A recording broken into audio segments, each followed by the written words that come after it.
이 시간 우리에게 주신 하나님의 말씀은 신약성경 로마서 12장 3절부터 13절에 있는 말씀입니다. 제가 가진 성경은 신약 257면에 있습니다. 이제 받들어 읽습니다. 내게 주신 은혜로 말미암아 너희 각 사람에게 말하노니 마땅히 생각할 그 이상의 생각을 품지 말고 오직 하나님께서 각 사람에게 나누어 주신 믿음의 분량대로 지혜롭게 생각하라. 우리가 한 몸에 많은 지체를 가졌으나 모든 지체가 같은 기능을 가진 것이 아니니 이와 같이 우리 많은 사람이 그리스도 안에서 한 몸이 되어 서로 지체가 되었느니라. 우리에게 주신 은혜대로 받은 은사가 각각 다르니 혹 예언이면 믿음의 분수대로, 혹 섬기는 일이면 섬기는 일로, 혹 가르치는 자면 가르치는 일로, 혹 위로는 하는 자면 위로하는 일로, 구제하는 자는 성실함으로, 다스리는 자는 부지런함으로, 긍휼을 베푸는 자는 즐거움으로 할 것이니라. 사랑에는 거짓이 없나니 악을 미워하고 선에 속하라.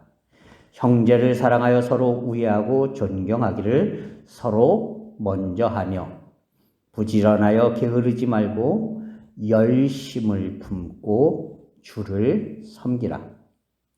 소망 중에 즐거워하며 환난 중에 참으며 기도에 항상 힘쓰며 성도에 쓸 것을 공급하며 손 대접하기를 힘쓰라. 아멘. 오늘날 한국교회가 쇠퇴의 길에 접어들었다고 이야기를 합니다. 지금서부터 약 140년 전에 한국의 개신교가 처음 선교사들을 통해서 상륙하게 되었습니다.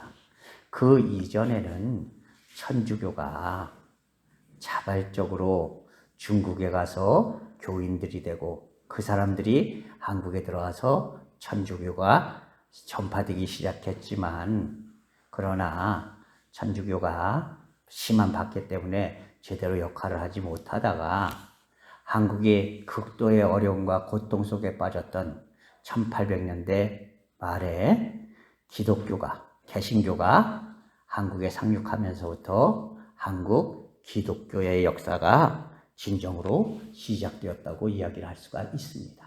자, 그런데 그 100년여간 동안 한국 기독교는 엄청난 발전을 했습니다. 눈에 부신 그런 전도의 성과를 이루었고 부흥과 발전의 역사를 이루었습니다. 그러나 1990년대부터 한국 개신교는 서서히 쇠퇴의 길로 접어들기 시작했습니다.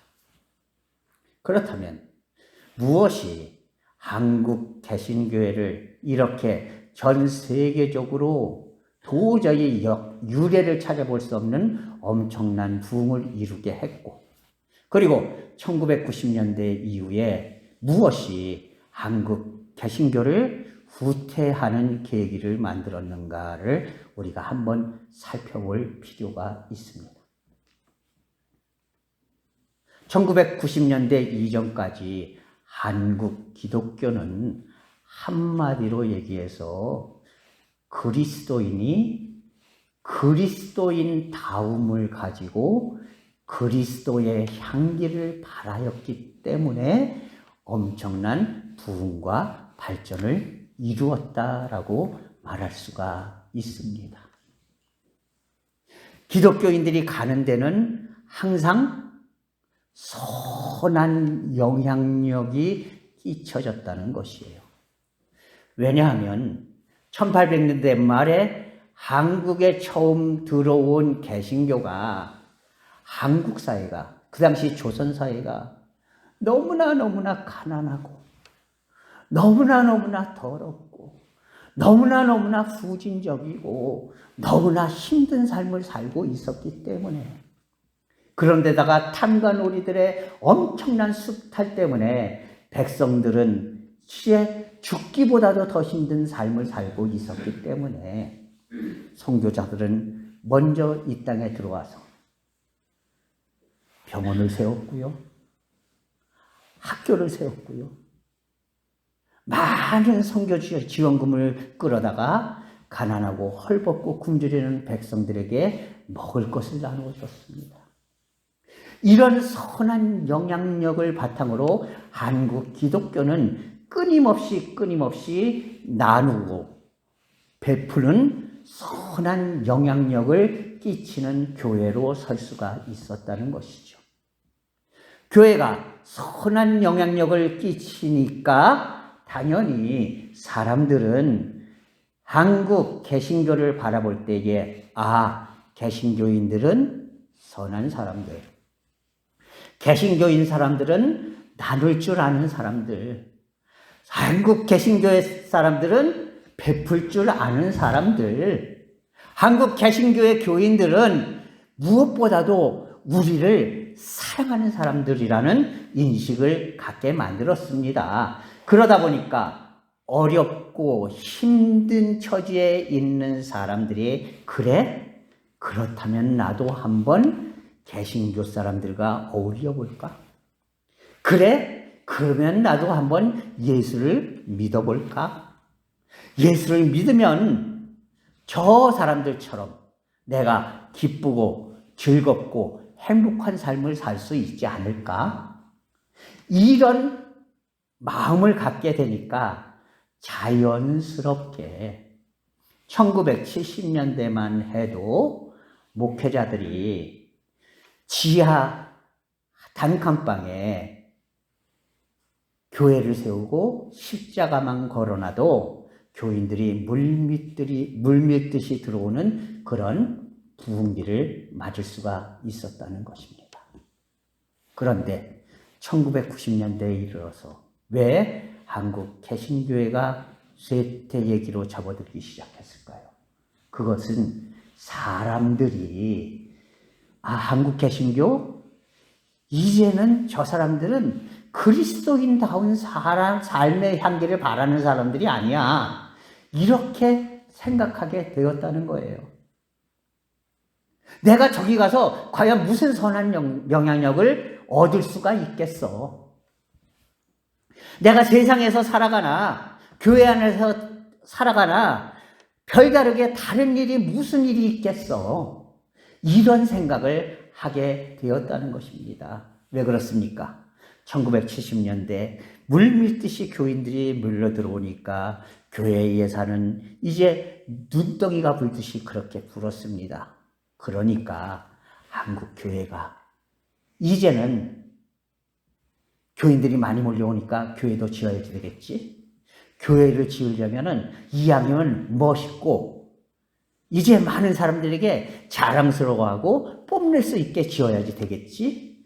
이렇게 하면서 그동안 나누고 베풀던 예산을 오직 예배당을 짓고 교회를 치장하고 자신들을 치장하는 일에 쓰기 시작했다는 것입니다. 그러면서부터 한국 개신교는 그리스도인다움을 잃어버리기 시작했다는 것입니다. 그리고 그리스도인다움을 잃어버리기 시작한 교회는 그 이후로 교회에 들어오는 사람들의 숫자가 점점 줄기 시작했고, 이제는 수많은 교회들이 문을 닫아야 할까 걱정할 정도로 그렇게 교인들의 숫자가 줄어든 상황에 놓이게 되었다는 것입니다. 여러분, 왜 교회가 이렇게 점점 교인들의 숫자가 줄어드는 상황이 되었습니까? 애석하게도 수많은 교회들 중에서 교회 숫자가 날로 점점 기하급수적으로 줄어드는 교회들이 교역자들이 쉽게 너무나 자주 바뀝니다. 왜 그런 일이 벌어지는가? 교인들은 이 목회자가 와서 우리 교회를 부흥시켜 주기를 원합니다. 그런데 교역자들은 딱 와서 보면은요, 이 교회가 왜 부흥이 안 되는지를 알아요. 그 중에 대표적인 케이스가 바로 무엇이냐? 교회가 그동안 주위에 있는 사람들에게 칭찬과 긍정적인 생각을 갖게 만든 게 아니라 부정적인 생각. 저 교회는 맨날 시끄러운 교회. 저 교회는 맨날 싸우는 교회. 저 교회는 맨날 자기네들끼리 먹고 노는 교회. 이런 인식을 심어주는 교회가 되어버리고 말았다는 겁니다.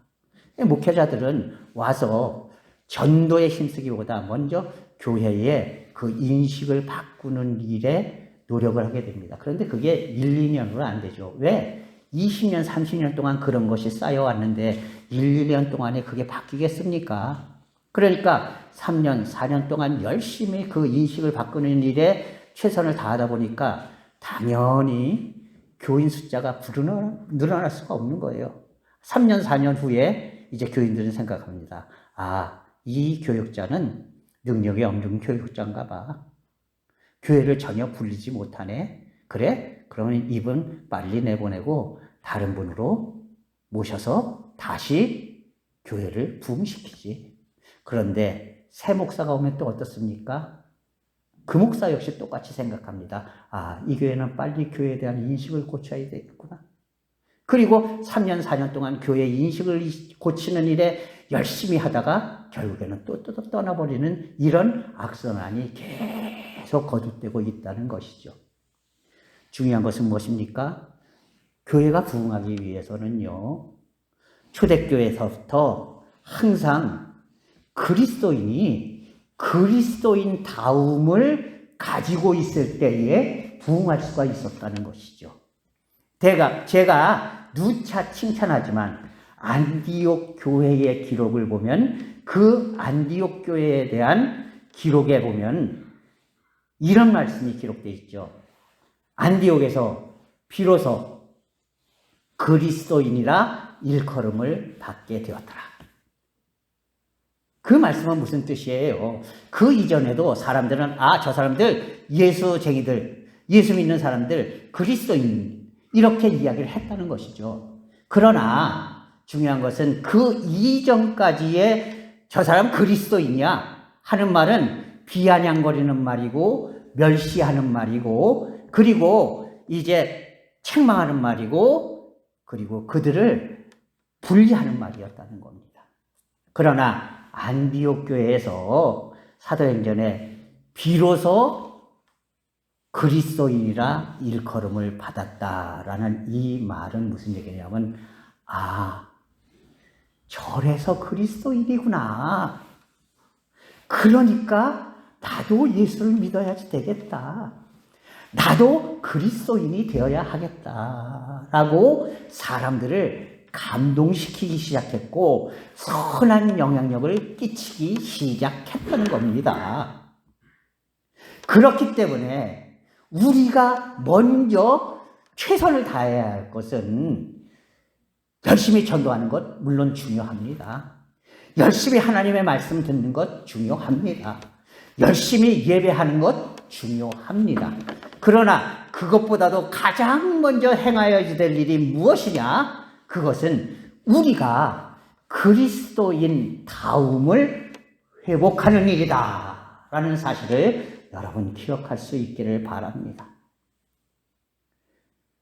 한국교회가 이 그리스도인 다움을 회복하지 못하는 한 결코 한국 개신교회는 끊임없이 쇠락의 길로 접어들 수밖에 없을 것이고요. 결국 유럽의 교회들처럼 우리 교회에 50배, 60배나 되는 그런 엄청나게 멋있고 훌륭하고 큰 교회를 가지고 있지만 결국에는 주일날 한 20명 모여서 그것도 젊은이들은 하나도 없고 큰 머리가 허연 노인들만 모여서 예배하는 그런 교회가 돼버리고 말 수도 있다는 사실을 우리는 자각해야 하는 것입니다. 그렇기 때문에 우리는 다른 어떤 일보다도 먼저 내가 그리스도인 다움을 회복하는 일에 최선을 다할 수 있는 그런 성도들이 되어야 하는 것입니다. 그렇다면 그리스도인 다움이란 과연 무엇입니까? 오늘 우리가 함께 읽은 말씀은 로마에 있는 교회를 향하여서 사도 바울이 무엇이 진정한 그리스도인 다움인가를 설명해 주는 그런 내용입니다. 중요한 것은 그 당시에 로마가 엄청난 박해를 받고 있었어요. 로마 교회가 엄청난 박해를 받고 있던 그런 상황이었습니다. 자, 그런데 거기서 너희는 싸워라. 그게 그리스도인다움이다. 너희는 이겨내라. 이게 그리스도인다움이다. 이렇게 얘기를 하는 게 아니에요. 사도 바울은 이야기를 합니다. 너희가 진정한 그리스도인다움을 가지려면 먼저 너희 각 사람에게 하나님께서 주신 마땅히 생각할 그 이상의 생각을 하지 말아라. 이렇게 말씀하고 있어요. 무슨 얘기입니까? 교만하지 말라는 거예요. 한국교회도요, 수많은 사람들이 마구마구 몰려오니까 교만해져서 이제는 됐어. 이제는 우리 교회를 치장하는 데 써야지. 이제는 우리를 살피는 데 써야지. 이런 교만한 마음을 갖기 시작하면서부터 쇠퇴의 길로 접어들기 시작했다는 겁니다. 여러분, 하나님께서 왜 나 같은 사람을 선택해서 그리스도인을 만들어 주셨는가를 우리는 먼저 살펴볼 필요가 있습니다. 여러분, 내가 대단히 능력이 많은 사람이라서 하나님이 나를 선택해 주시고 교회의 일원으로 삼아 주셨습니까? 내가 남들보다 똑똑한 사람이기 때문에 하나님이 나를 하나님의 백성으로 인정해 주셨습니까?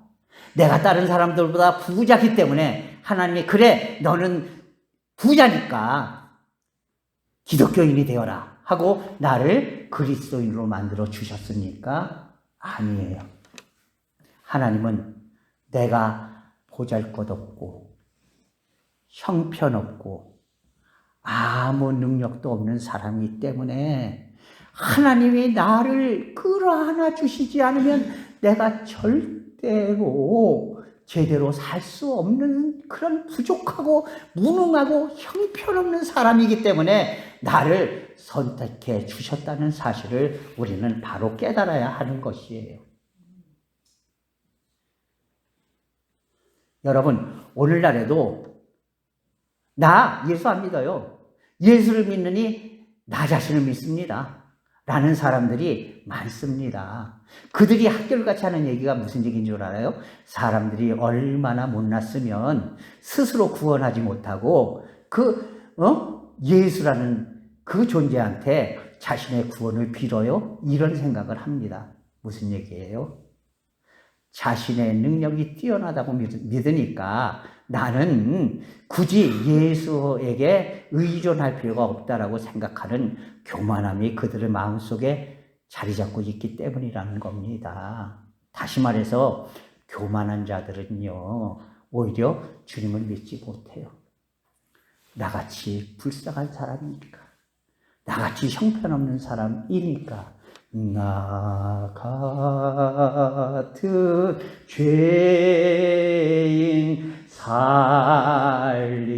살리신 주의 고마워. 여러분, 나같이 형편없는 존재이기 때문에 하나님은 나를 붙잡아 주시고 나를 구원해 주시고 나를 하나님의 백성으로 세워주셨다는 사실을 우리는 결코 잊어서는 안 되는 겁니다. 그런데 어떻게 됐습니까? 교회 생활 20년이 됐습니다. 30년이 됐습니다. 안수 집사가 됐습니다. 권사가 됐습니다. 장로가 됐습니다. 그러니까 어떻게 합니까? 이 교회에서 나만 한 사람 있어? 하나님의 뜻이 뭐 그렇게 대단해. 이 교회에서는 내 뜻대로 해야지 돼. 내가 생각하는 건 무조건 다 돼야지 돼. 내가 생각하는 게 옳은 거야.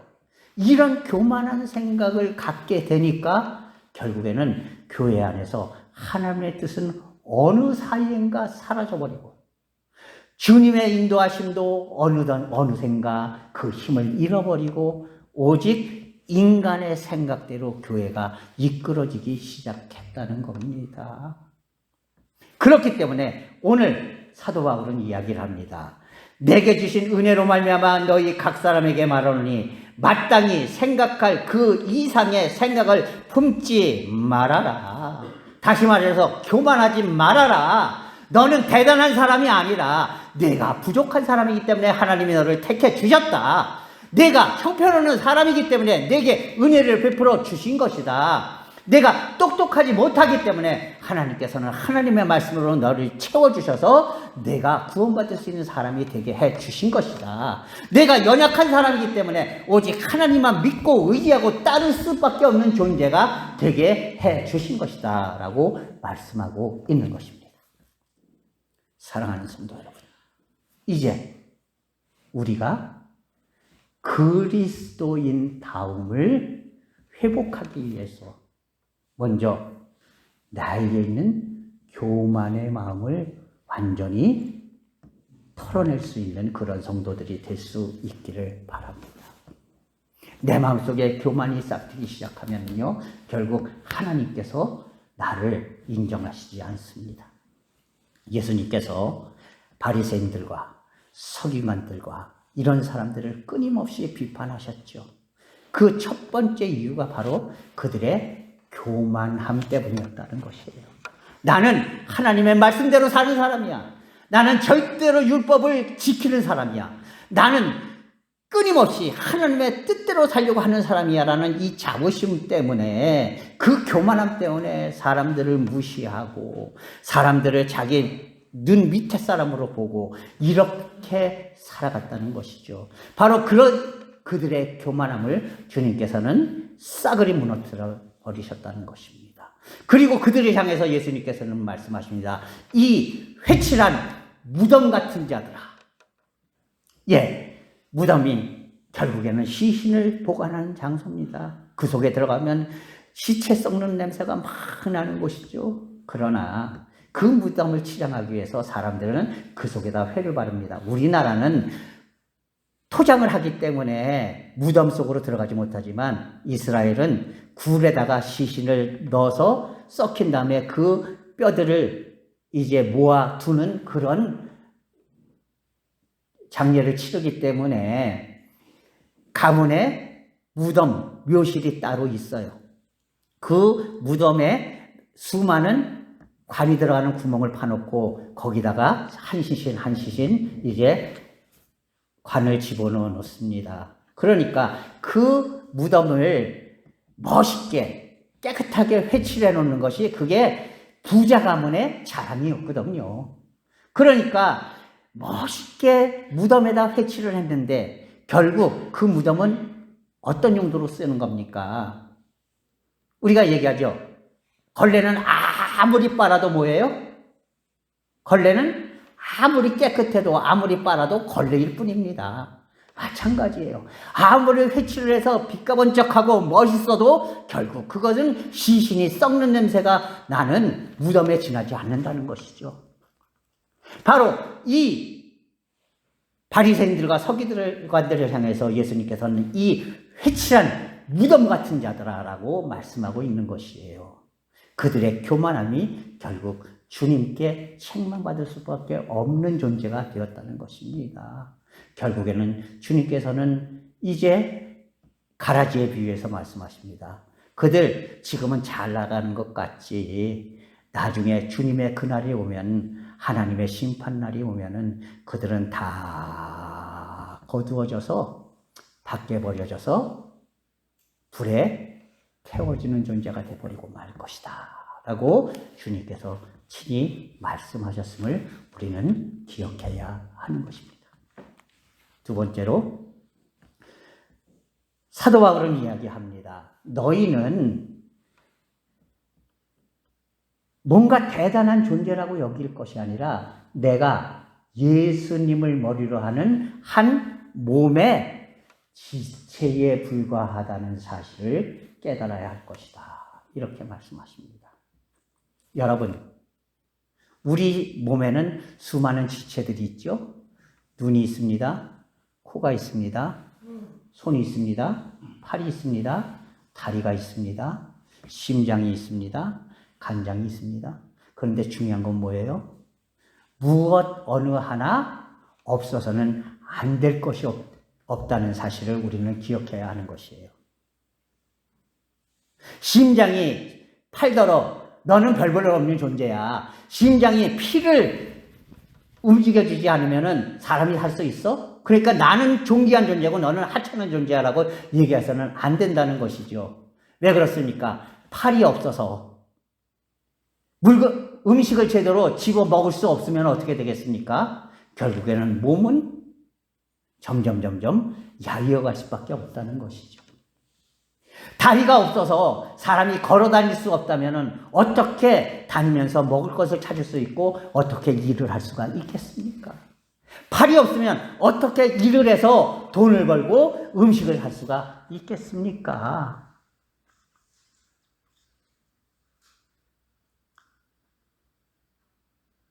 여러분, 조선시대 말이에요.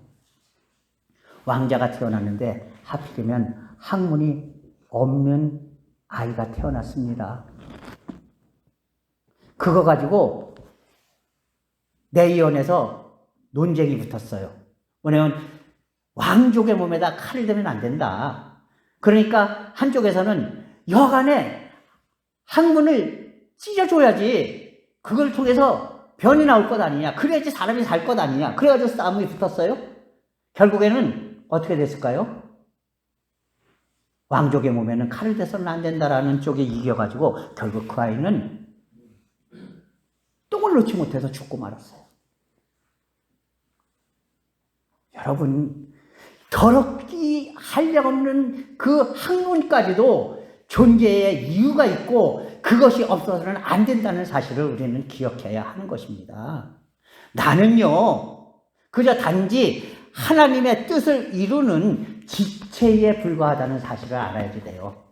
나는 심장이니까, 나는 머리니까, 나는 간장이니까, 나는 존귀해야지 돼. 나는 인정받아야지 돼. 저 하찮은 손가락, 너는 그냥 저 뒤에 쭈그러져 있어. 이게 아니라는 겁니다. 여러분, 제가 이제 전에 있던 교회에서 마루를 만들려고 이제 전기 톱질을 하다가 이 손가락이 잘라져 가지고서는 다시 붙이는 수술을 하고 한 달 동안 입원해 있은 적이 있었어요. 다시 붙기는 했거든요. 그런데 애석하게도 이게 잘 구부러지지 않아요. 그러니까요, 와이셔츠 단추 채우는 일도 힘듭니다. 물론 이렇게 잡을 수는 있는데요. 이게 힘이 없으니까 제대로 와이셔츠 단추 구멍을 채우는 것도 제대로 못합니다. 그래서 한 손으로 그 일을 해요. 멀쩡히 있음에도 불구하고. 바로 이런 것이에요. 별것 아닌 것 같아 보일지 모르지만 이게 없는 것으로 말미암아서 사람의 몸은요, 상당히 어렵고 힘들어진다는 사실을 우리는 기억해야 해요. 나는 인정받고 그리고 스스로 자랑해야 할 존재가 아니라 단지 해야 할 일을 하는 그런 지체와 같은 존재이다라는 것을 깨닫는 것이, 그것이 바로 그리스도인다움을 우리는 기억해야 합니다. 여러분, 교회 안의 직분은요, 그것은 봉사하는 직분이에요. 교회를 다스리고 이끌어가는 직분이 아니라 집사가 되고 권사가 되고 안수집사가 되고 장로가 된다는 것은 점점 그 봉사하는 자리가 낮아지는 자리다라는 사실을 우리는 기억해야 해요.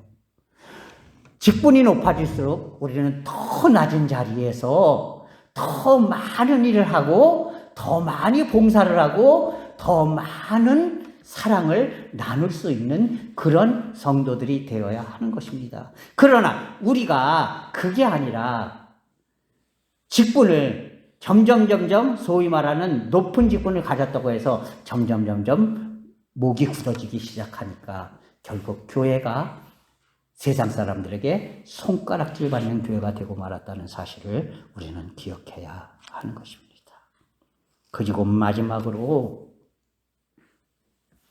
그리스도인다움이란 어떤 어려움과 고통 속에서도 소망을 가지고 서로 사랑하고 존경하기를 먼저 하고, 그리고 환난 가운데서도 어려움 가운데서도 고통 가운데서도 기도로 승리하며 나가며 소망을 가지고 살아가는 성도들이 되는 것이, 그것이 바로 그리스도인다움임을 여러분 기억할 수 있기를 바랍니다.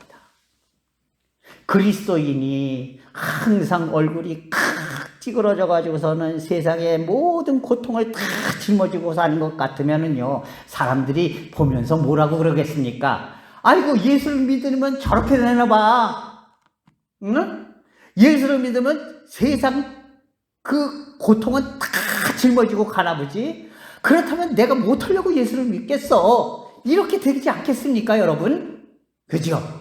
어렵고 힘든데도 웃고 기뻐하고 희망을 가지고 살고 소망을 가지고 살고 나누고 살아가는 그런 모습을 보면요, 사람들이 생각할 거예요. 아, 저 사람은 힘들어도 항상 기뻐하네.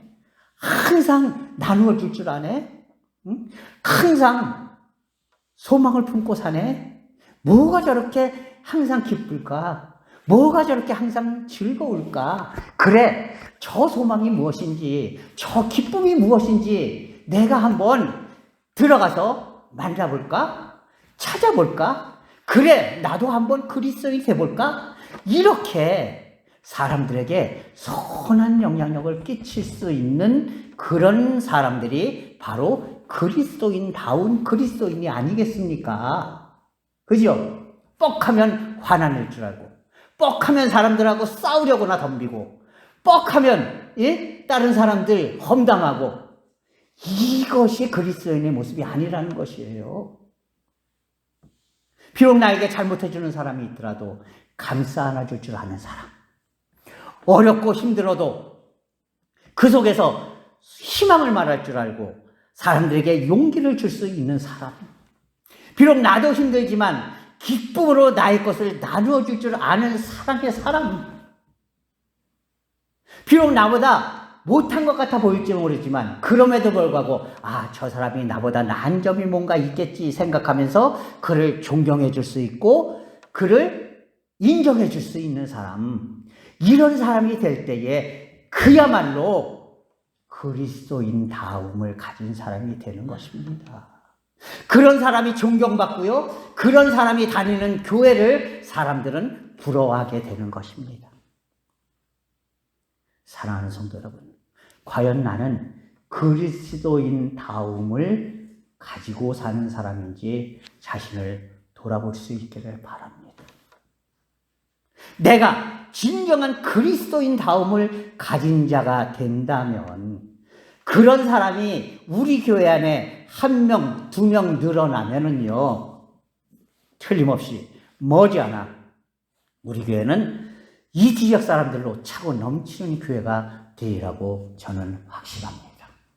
그러나 우리가 그리스도인다움을 잃어버리고 지금도 똑같이 교만하고 똑같이 내 입장만 생각하고 똑같이 사람들을 무시하고 똑같이 불평과 불만 속에 산다면 결코 우리 교회는 미래와 비전이 없는 교회가 된다는 사실을 여러분 기억할 수 있기를 바랍니다. 우리가 이것을 기억하고 오직 하나님 안에서 그리스도인다움을 회복할 수 있는 그런 믿음의 성도들이 될 수 있기를 주님의 이름으로 부탁을 드립니다.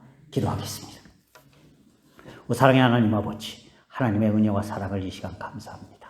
하나님께서 온전히 인도하여 주셔서 저희 백작교회 모든 성도들이 진정으로 그리스도인다움을 회복하고 하나님 안에서 언제나 기쁨으로 승리할 수 있는 그런 믿음의 성도들, 이제 그리스도인다움 속에서 많은 이들에게 선한 영향력을 끼칠 수 있는 그런 성도들이 될 수 있도록 인도하여 주시옵소서. 예수 그리스도의 이름으로 감사하며 기도하옵나이다. 아멘.